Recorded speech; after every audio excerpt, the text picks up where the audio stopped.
ዛሬ ምናልባት ሰፋ ያሉ ምሽቱን እንግዲህ ሌሊቱን አሪፍ ጨዋታዎች መመልከት ይችላሉ ተመልካቾቻችን። ምናልባት ዓለም ዋንጫ ጊዜ ሆነና ስለ ዓለም ዋንጫ ብዙ ፎከስ አደረግን እንጂ በርካታ የዝውውር መረጃዎችን ከዓለም ዋንጫው በኋላ ስለ አርሰናል፣ ማንቸስተር ዩናይትድ፣ ሊቨርፑል ጨምሮ ቼልሲ ምናደርሳችሁ ነው የሚሆነው። ሪትም ስፖርት እንግዲህ ብዙ ነገሮችን አዘጋጅተናል። የዝውውር መረጃዎችን በስፋት ዲቴይል የምናይ ነው የሚሆነው። ከዛም መሃል እንግዲህ አንዱ የሆነው የማንቸስተር ዩናይትድ የመሃል ሜዳ እንግዲህ የማስተካከል ፈተና ውስጥ ገብቷል። አሁን ደግሞ ትላንትና በወጡ መረጃዎች የኤደርሰን የዝውውር እንግዲህ አልቋል። የመጀመሪያው ሜዲካል ዌይ እንግዲህ ሄዷል ተጠናቋል ተብሎ ነበር። እንደውም አንድሬ የሳንቶስ ዝውውር ባንዴ ነው የተጣለው ምንም ሳንሰማ። እንደውም ማንቸስተር ዩናይትድ ዝውውሮች አብሮ ተነስቶ ገና እምቢ ተባለ እሺ እስኪባል ድረስ ነበርና የሳንቶስ ባንዴ አለቀ። የኤደርሰን ደግሞ እዛው አሜሪካ እንደውም ሜዲካል የመጀመሪያው ፌዝ ይደረጋል ሲባል ነበርና አሁን ግን ይሄ ነገር እየሆነ አይደለም የሚል ነገር አለና ማንቸስተር ዩናይትድ በርካታ ነገሮች ይነሳሉ። ዝውውሩ ላይ መሃል ሜዳውን ከባለፈው ዓመት ጀምሮ መስተካከል አለበት። እንደውም የሚመጡ ተጫዋቾች ዋናው ይመጣል መጠበቅ አለበት ሲባል ነበርና ዋናውስ ማን ነው እየተጠበቀ ያለው? የትኛውስ ተጫዋች ነው? የማንቸስተር ዩናይትድ የዝውውር ሁኔታ እንዴት ነው የሚለው ብዙዎችን በተለይ ደግሞ የማንቸስተር ዩናይትድ ደጋፊዎችን ጥያቄ ውስጥና ውስጣቸው የመወዛገብ ነገር እየተነሳ ነው ያለውና ምንድነው እየተፈጠረ ያለው? ይውባ በሚገባ ቤኪ እንግዲህ የማንቸስተር ዩናይትድ ጉዳይ በየቀኑ ብዙ ነገሮች ይወጣሉ፣ ብዙ ነገሮች ይሰማሉ። ነገር ግን አሁን የዓለም ዋንጫ ወቅት ላይ ነን። የሁሉንም ጉዳይ ማንሳት አለብን። ነገር ግን ከዚህ በፊትም ብዙ ጊዜ ለመግለጽ እንደሞክር ነው ማንቸስተር ዩናይትድ ቢዚ የሚባለውን ሰመር ትራንስፈር ያሳልፋል ብሎ ነበረ። በተለይም ዴቪድ ኦርንስቲን የማንቸስተር ዩናይትድ ጉዳይ እንግዲህ በተለይ ባለፉት 24 ሰዓት ከፍተኛ የሆነ አወዛጋቢ ነገሮች እየተነሱ ይገኛሉ። በተለይ በኤደርሰን ጉዳይ ይሄ ተጫዋች ማንቸስተር ዩናይትድን ከተቀላቀለ ወይም ደግሞ ለመቀላቀል ከተስማማ ወር አልፎታል። ወደ ዓለም ዋንጫ ከመሄዱ በፊት እንዲሁም የማንቸስተር ኢፌክት ሁላ ሲባል ነበር ወደዛ በመሄዱ ምክንያት ልክ ማንቸስተር እንደተስማማ ነበር በሰዓታት ልዩነት የተጠራውና ኤደርሰን እንግዲህ አሁን አንድ የሚነሳበት ነገር አለ። እኔ በሁለት መንገድ ነው ማየው ይሄ ዝውውር ኮላፕስ ካደረገ። የመጀመሪያው ማንቸስተር ዩናይትዶች ይህን ያህል ጊዜ የሚፈጀባቸው ዝውውሮች ሲጠናቀቁ ተመልክተናል። ዓለም ዋንጫ ላይ የሚያሉ ተጫዋቾች ለምሳሌ አንደርሰን ዝውውሩ ተጠናቁ። ስለዚህ ይህን ያህል ከተፈለገ ዓለም ዋንጫ ላይ መሆኑ ብዙም ችግር አያመጣም። ከዓለም ዋንጫም ከወጡ እንግዲህ 1 ሳምንት ተቆጥሯል አይደለ? ስለዚህ ለምንድን ነው በቶሎ ያልተጠናቀቀው የሚለው ጥያቄ ምናልባት ይሄ በትክክልም እንደሚያነሱት የጉዳቱ በመጀመሪያው ሜዲካል ላይ የተመለከቱት ነገር ያለ ይመስለኛል ቤኪ። ምናልባትም ከጉልበት ጉዳት ጋር በተያያዘ ከአትሌቲኮ ማድሪድ ጋር ከዚህ በፊት ጨርሷል ከተባለ በኋላ ነው እንግዲህ ይሄ ዝውውር ያልተጠናቀቀው። ስለዚህ ምናልባት ጉዳቱን ከተመለከቱ በኋላ ማንቸስተር ዩናይትዶች ወደ ሚዲያ ሳያወጡት የሳንቶስን ዝውውር በውስጥ ለውስጥ ጨርሰው እሁድ ፈልጎታል ተባለ። እንግዲህ እንደሰማነው ትላንትና መፈረሙ ተረጋገጠ። በ3-4 ቀን ውስጥ ሜዲካሉን አጠናቆ የፊርማ ፕሮግራም ተካሂዷል ተብሏል። አሁን ኦፊሻሊ አናውንስ መደረግ ብቻ ነው የቀረው የሳንቶስ ጉዳይ። ስለዚህ በእኔ ግምት ምናልባት የኤደርሰን ዝውውርን ኮላፕስ እንደሚያደርግ ታውቋቸው ወደ ሳንቶስ ሄደዋል ልንል እንችላለን። ነገር ግን አሁንም ድረስ የእንግሊዝ ሚዲያዎች ወይም ለማንቸስተር ቅርብ ነን የሚሉት ፋብሪዚዮ ከዘገበው በተቃራኒ ነው እየዘገቡ ያሉት። አሁንም ኮላፕስ አላደረገም የሚሉ አሉ። ምናልባት ይህንን ፕሮግራማችንም እንግዲህ አድማጮች ጋር እስከሚደርስም ምናልባት ተጠናቋል ሊባል ይችላል። እዚህ ጋር ማሳወቅ የምንፈልገው እሱ ነው። ምናልባት ደግሞ በትክክልም ኦፊሻሊ ይሄ ተጫዋች አይገባምም ሊባል ይችላል። እስካሁን ባለው መረጃ ግን አሁናዊ መረጃው ግን የኤደርሰን ዝውውር ፋብሪዚዮ ከአታላንታ ሰዎች አገኘሁት እንዳለው ዲሉ አብቅቶለታል። ማንቸስተር ዩናይትዶች ለአታላንታ አሳውቀዋል ተብሏል። ለዛ ነው ምክንያቱ የሚመስለኝ ማንቸስተር ዩናይትዶች ዝም ብለው በግብታዊነት ይህን ተጫዋች አናስፈርም የሚሉት አይመስለኝ። እንዲያውም እኔ ልክ ሳንቶስ ሲፈርም አሁን የኤደርሰን ዝውውር መውጣት አለባቸው ስል ነበር ባይጎዳ እንኳን። ምክንያቱም ሳንቶስ እና ኤደርሰን በአብዛኛው የሚናም ሆነ የደረጃም ተመሳሳይነት አላቸው ብዬ አምናለሁ። ሳንቶስ ምናልባት የተሻለ ተጫዋች ሊሆን ይችላል በኤደርሰን እድሜ። አሁን ባለው ሁኔታ ግን ሁለቱም ይሄ በአንድ ጊዜ ከኮቢ ማኑኖ ጋር አጣምረህ ዋንጫ የምታገኝባቸው ወይም ኮንሲስተንስሊ 40-30 ጨዋታዎችን የሚጀምሩ ናቸው ብዬ አልገመግምም በግል። ምክንያቱም ማርኪ ሳይኒንግ አይደለም ይላሉ። በተለይም የዴቪድ ኦርንስቲን ዘገባ ላይ ቃል በቃል ይሄ ሳንቶስ ዝውውር ዋነኛው ዝውውር አይደለም፣ አሁንም ሌላም ይመጣል እየተባለ ነው። በእርግጥ ማን ነው የሚመጣው? አንደርሰን የለም፣ ቶናሊ የለም፣ ቹዋሜኒ በሪያል ማድሪድ ቤት ሊያራዝም ነው። ምናልባት ማቲያስ ፈርናንዴዝም ቢሆን አሁን ላይ እንደው እነዚህ አካባቢ ብታቀርበው እሱም የለም። እኔ አጓጊ ሆኖብኛል። ምናልባት ይሄ በቀይ ምንጣፍ ተነጥፎ የዩናይትድ ዋናው ፈራሚ የክረምቱ ማን እንደሆነ ለማወቅ ኪዩሪዮሲቲ አለኝ። ማን ይችላል የሚለው ምናልባት በደጋፊውና በባለስልጣናቱ መካከልም እንዴት ነው ይሄ ወይም ደግሞ ይሄ ይመጣል የተባለው ማን እንደሆነ ያተያይ ልዩነት ሊሆን ይችላል። ምናልባት ባሌባን አምጥተው ይሄ ነው እንግዲህ ትልቁ ማርኪ የሚባለው ሳይኒንግ ወይም ስቴትመንት ወይም ትልቁ ፈራሚያችን የክረምቱ ባሌባ ነው ሊሉ ይችላል የኢኒዮስ ሰዎች።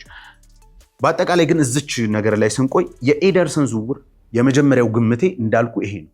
ምናልባት ቀድመው ጉልበቱ ላይ ያለውን ኢሹ አውቀው ወደ ሳንቶስን ዝውውር ቶሎ ጨርሰው ኤደርሰን ጋር ለመለያየት ፌል አድርጓል ለማለት፣ ካልሆነ ደግሞ ምናልባትም የኤደርሰን ዝውውር እንግዲህ ሊቀጥልና ሁለቱም ሊሆኑ ይችላሉ። ለእኔ ግን ሳንቶስን ካመጡ የኤደርሰን ዝውውር መከናወን አለበት ብዬ አላስብም። በእርግጥ ለኬሬሩ በጣም አሳዛኝ ነው የሚሆነው። ከዚህ በኋላ ኢሹ ያለበት ነው የሚመስለው። ከዚህ በኋላ ከአታላንታ ውጭ ወደ ትልቅ ቡድን የመዘዋወሩን ነገር በጣም ነው የሚያጠብበት። በዛ ላይ ይሄ እድሜ ላይ ነው እንግዲህ አንተ ወደ ማንቸስተር ትገባለህ ተብለህ ወር ሙሉ እየጠበቅከው ነገር እንዲፌል ሲያደርግ ከተጫዋቹ አንጻር በጣም አሳዛኝ ነው። ነገር ግን ማንቸስተር ዩናይትድ ደግሞ የግዴታ ያው የብዙ ደጋፊዎች ቡድን ስለሆነ ለአንድ ተጫዋች እንዴት ነው ብለህ የምትቀይረው ነገር ስላልሆነ ማንቸስተር ዩናይትድም በግሉ ደግሞ የሚያስፈልጉት ተጫዋቾች አሉ ብዬ አምናለሁ። ስለዚህ ከዛ አንጻር ማንቸስተር ዩናይትድ ሳንቶስን ስላስፈረመ ለእኔ ኤደርሰን መፈረም አለበት ብዬ አላምንም። አንደኛው ስለዚህ ሳንቶስን ካስፈረመ እና ብቸኛው ፈራሚ ከሆኑ ሁለት አማካኞች መፈረም አለባቸው ይባላል። አንደኛው አሁን እንግዲህ እየተነሳ ያለው ኮኔ ነው። እንግዲህ ማኑ ኮኔ የሮማ ሚድፊልደር ነው። በጣም የሚደንቅ ተጫዋች ነው። በዓለም ዋንጫው ላይ ተመልክተናል። እንግዲህ በሞሮኮም ጨዋታ በጣም ድንቅ ብቃቱን እያሳየ የሚገኝ የነበረ ተጫዋች ነው። ይሄ ተጫዋች ለእኔ ቢፈርም ከኤደርሰን የተለየ የመሃል ሜዳ ዴብዝን ይሰጠዋል ብዬ ለማንቸስተር ዩናይትድ አስባለሁ። ነምበር 6 መሆን ይችላል። ከኳስ ጋር ያለውን ነገር ስታየው ነምበር 8 መሆን ይችላል። ግን በዋናነት ይሄ ኳስ ነጣቂ የምትለው አይነት ተጫዋች ነው። ከኳስ ጋር የተረጋጋ አይነት ተጫዋች ነው። ስለዚህ በተለይ በዓለም ዋንጫ ባየናቸው 3 ጨዋታዎች በጣም ድንቅ ብቃቱን ያሳየ ተጫዋች ነው።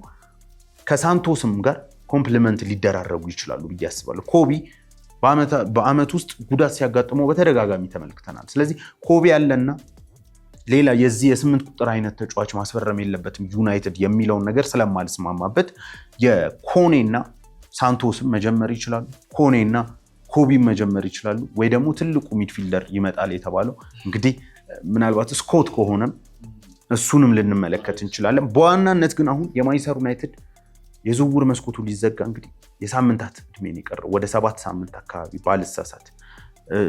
ከባድ ነው። ከዚህ በኋላ የመሃል ሜዳ ተጫዋች እንግዲህ የኤደርሰን ዝውውር ካልተጠናቀቀ 2 የመሃል ሜዳ ተጫዋች ያስፈልጋቸዋል። የግራ ፉልባኩ አልተሞላም። ምናልባት የባካፕ አጥቂ ጉዳይ ዘርክዚ የሚወጣ ከሆነ ሊባል ይችላል። የግራ ክንፍ ጉዳይ ሊባል ይችላል። ከሁለቱ አንዱን ነው የምናስፈርመው እንዳሉ እንግዲህ መረጃዎች እያስታወቁ ነው። ምክንያቱም ዶርጉ አለ። ዶርጉ የግራ ፉልባክ እንደ ሊዩስ ሆል አይነት ተጫዋች የሚፈርም ከሆነ ዶርጉን በክንፍ ተጫዋችነት የማቲያስ ኩኛ ቤንች አድርጎ ለመጠቀም ሀሳቦች አሉ። ካልሆነ ግን እንደ ሰመርቪል አይነት ተጫዋች የሚፈርም ከሆነ ወይም ራሽፈርድ የሚቀር ከሆነ ምናልባት ዶርጉን በዛው ለመጠቀም በፉልባክ ቦታ ላይ ሀሳቦች ሊኖሩ ይችላሉ ብዬ አምናለሁ። በዋናነት ግን አሁን ይሄ ቡድን የትኛውን የመሃል ሜዳ ተጫዋች ነው የሚያመጣው የሚለው ትልቁ የዩናይትድ ደጋፊዎች ማወቅ የሚፈልጉት ጉዳይ ይመስለኛል። ቤኪ ማንን ነው የምታመጣው? ካርሎስ ባሌባን ማንሳት እንችላለን። ቤኪ ምናልባት ባሌባ 70-80 ሚሊዮን ፓውንድ ነው በትንሹ እየተነሳበት ያለ። አሁን ባሌባ ላይ ያለው ትልቁ ጥያቄ ባለፈው ዓመት ያሳየው ድንቅ ብቃት። በነገራችን ላይ ባሌባ አሁንም ቢሆን ወደ ብቃቱ ከተመለሰ በማንቸስተር ዩናይትድ የኮቢ አጣማሪ መሆን ይችላል ብዬ በሙሉ በድፍረት መናገር ይችላል። ድሪብሊንግ ስኪሉ በጣም የሚደንቅ ነው። ይሄ ኳስን ከራሱ ግብ ክልል ይዞ መውጣት ይችላል። ዲፌንሲቭሊ በጣም የተሟላ ተጫዋች የምትለው ነው። ስለዚህ ለኮቢ ጥሩ አጣማሪ መሆን ብቃት አለ። ነገር ግን በአሁን በዚህ ዓመት ያሳየው ብቃት በእጅጉ ደካማ የሚባል ይሄ ከሜንታል ጋር የተያያዘ ይሄ እንዴት ነው ሳይኮሎጂካል ጥንካሬው እንዴት ነው የጭንቅላት ጥንካሬው እንዴት ነው ተብሎ ሊጠየቅ ይችላል። ምክንያቱም የኮቢ አጣማሪ ለመሆን ነው ማንቸስተር ዩናይትድ ቤት የሚመጣው። ይሄ ዝውውር አልተሳካለትም። ስለዚህ ምንድን ነው እጣ ፈንታው የሚለው ነገር የሚነሳው እዚሁ ባሌባ እንዴት ነው እነዚህን ጫናዎች መቋቋም ካልቻለ በዩናይትድ ቤትስ ምን ሊፈጥር ይችላል የሚለው ትልቁ ጥያቄ ነው። በብቃት ደረጃ ግን ከዚህ ዓመት በፊት የነበረውን ባሌባ ዩናይትዶች ካገኙ ለእኔ የኮቢ ጥሩ አጣማሪ ይሆናል ብዬ አስባለሁ። በእርግጥ አማራጮችም አሁን ላይ በእጅጉ እያነሱ በተለይም ደግሞ የመሃል ሜዳ አማራጮች እንዳልኩ አንደርሰን የለም አሁን ላይ፣ ቶናሊ የለም አሁን ላይ፣ ፈርናንዴዝ እና እንዲያውም የተጠበቀው ቹዋሜኒም የለም። ስለዚህ አሁን እየወረደ እያነሰ እየጠበበ ነው ያለው። ምናልባት አሌክስ ስኮት ነው ሌላኛ ሊነሳ የሚችለው። አሌክስ ስኮት በነገራችን ላይ ቦርንማውዞች በፍጹም የመሸጥ ዓላማ የላቸው። ቡድኖች አንሸጥም ሲሉ 1 ዓመት ቢያንስ ማቆየት እንፈልጋለን ሲሉ ኦቨርፔይ ልታደርግ ትችላለህ። በነገራችን ለዋጋ ምናልባት ለምሳሌ ያን ዲያማንዴ 130 ሚሊዮን ዩሮ ነው የተጠየቀበት በሌብዥኮች። ምክንያቱም በዚህ ዓመት መሸጥ አይፈልጉም። ስለዚህ አሌክስ ስኮት ላይ ተጨማሪ 20-15 ሚሊዮን ፓውንድ ልትከፍል ትችላለህ ወደሱ ከሄደ። ይሄ ደግሞ እነ ማቲያስ ፈርናንዴዝን አላስፈርምም ካልክበት ገንዘብ አንጻር ስታየው የበለጠ ለዩናይትድ አዋጭ ነው የሚለውን ትልቅ ጥያቄ ያስነሳል። ስለዚህ በአጠቃላይ ያለው ግን የሳንቶስ ብቃት አለ፣ የሳንቶስ መፈረም አለ። በጣም ድንቅ የሆነ ተጫዋች ነው። በነገራችን ላይ ሳንቶስን ብዙ የዩናይትድ ተጫዋቾች የዩናይትድ ደጋፊዎች እንዴት ነው ይሄማ አይደለም ፈራሚው ዋነኛው እያሉ ይገኛሉ። ትክክል ናቸው። ግን መገምገም ያለበት ዩናይትድ የሆነ አይነት መሀል ሜዳ ተጫዋች ስለሚያመጣ ይሄ የስኳድ ፕሌየር ሊሆን የሚችል ወይ ደግሞ ወደፊት ሊያድግ የሚችለውን ደግሞ እንዴት ነው አይ ጥሩ አይደለም ማለት የሚቻል አይመስለኝም። በተለይም ከቼልሲው አሰልጣኝ ማሬስካ መውጣት በኋላ በተደጋጋሚ ድል እየተሰጠው ተመልክተናል። ቦክስ ቱ ቦክስ መሆን ይችላል፣ በ6 ቁጥር ላይ መጫወት ይችላል። አንቲሲፔሽኑ በጣም የሚደንቅ ነው። በተለይ ኳስን የሚነጥቅበትን ቦታ ብዙ ጨዋታዎችን ተመልክተናል። ቢግ ጌሞች ላይ ከሲቲ ጋር በጣም ድንቅ ብቃት። እንዲያው ኒኮ ኦራይሌ ከሱ በላይ ዘሎ ያችን ጎል አስቆጠረ እንጂ በዛ እንዲያው የምታስታውስ ከሆነ ያን ጨዋታ አብረን ነበር የተመለከትነው እና በጣም ድንቅ የሆነ ብቃትን ያሳየ ነበረ ይሄ ተጫዋች እና በማንቸስተር ዩናይትድ ቤት ምንም አይጨምርም ማለት አልችልም። ከካሴሚሮ ጋር እንኳን ሆኖ ቡድኑ ይሄ ሌጎችን እያነሰው ነበረ በሜዳ ላይ ሩጫዎችን። ስለዚህ ያንን ሩጫ ማምጣት ይችላል። ከኳስ ጋር በጣም ጥሩ ነው። ብራዚላዊ ተጫዋች ነው። ምናልባት የሚነሳበት ነገር ይሄ ፕሮግረሲቭ ቦል ላይ በነገራችን ላይ በጣም ድንቅ የሚባል ልጅ ነው። ፕሬስ ሬዚስታንስ ነው። ላይን ብሬከር ፓሶችን ከላይ ከሚቀመጡት በፕሪሚየር ሊጉ በቁጥራዊ መረጃ የተሳካ ነው። 7.8 አካባቢ ይመስለኛል። ስለዚህ እነዚህን ቁጥሮች ከተመለከትን ምናልባት ይሄ ተጫዋች ላይ ልናነሳ የምንችለው አንዱ ትልቁ ጥያቄ የጎል እድሎችን መፍጠር ከማቲያስ ፈርናንዴዝም በብዙ የሚያንሰው በዚህ ይሄ የጎል እድሎችን መፍጠር ላይ ግን ትንሽ አነስ ያለ ነው እና እንግዲህ ዴቨሎፒንግ ስቶሪ አሁን ያለ ምናልባት ከሰዓታት በኋላ የኤደርሰን ዝውውር ዲል ኦፍ መሆኑን ልንሰማ እንችላለን። በእርግጥ ፋብሪዚዮ ዘግቦታል፣ እኛ ተቀብለነዋል እሱን። ሌላኛው ግን ልናነሳ የምንችለው ነገር ከዚህ በኋላ ሌላ አንድ ትልቅ ፈራሚ ልንመለከት እንችላለን። ኤደርሰን የማይፈርም ከሆነ ኮኔ ላይ ትኩረት ሊያደርጉ ይችላሉ። ኮኔ፣ ሳንቶስ እና ሌላ አንድ የመሃል ሜዳ ተጫዋችን ምናልባት አስፈርመው ዩናይትዶች ገበያቸውን በመሃል ሜዳ ላይ ሊያጠናቅቁ ይችላሉ ብዬ አስባለሁ። ዮባ እንግዲህ ዩናይትድ ጋር በጣም ሰፋ ያለ ነገር አነሳን። ማንቸስተር ዩናይትድ እና ማይክል ካሪክ፣ በተለይ ካሪክ የዓመቱ የመጀመሪያ ሙሉ ሲዝኑን እንግዲህ ከ9 ቀን በኋላ የሚጀምር ነው የሚሆነው። ሬክሳምን በመቅጠም የመጀመሪያ ፕሪሲዝን ጨዋታቸውን ያደርጋሉ። ማንቸስተር ዩናይትድ ምናልባት በፕሪሲዝኑ እንደ ኤሲ ሚላን ያሉ ትላልቅ ክለቦች ፒኤስጂን ጨምሮ የአውሮፓ ቻምፒየንስ ሊግ አሸናፊውን ፒኤስጂ ጨምሮ አትሌቲኮ ማድሪድን የሚገጥሙ ይሆናል በፕሪሲዝናቸው። ከዛም እሱን ጨርሰው እንግዲህ ወደ ኤምኬኤም ስቴዲየም በማቅናት አዲስ አዳጊውን ሀል ሲቲ በመቅጠም እንግዲህ ፕሪሚየር ሊግ ጆርኒያቸውን ይጀምራሉ ማለት ነው። ተመልካቾቻችን ሪትም ስፖርት ፕሮግራማችን ይህን ይመስል ነበር። እዮብ ተሰማ፣ እኔም በረከት ኃይሉ እንግዲህ ዛሬ አብረናችሁ ቆየን። መልካም ጊዜ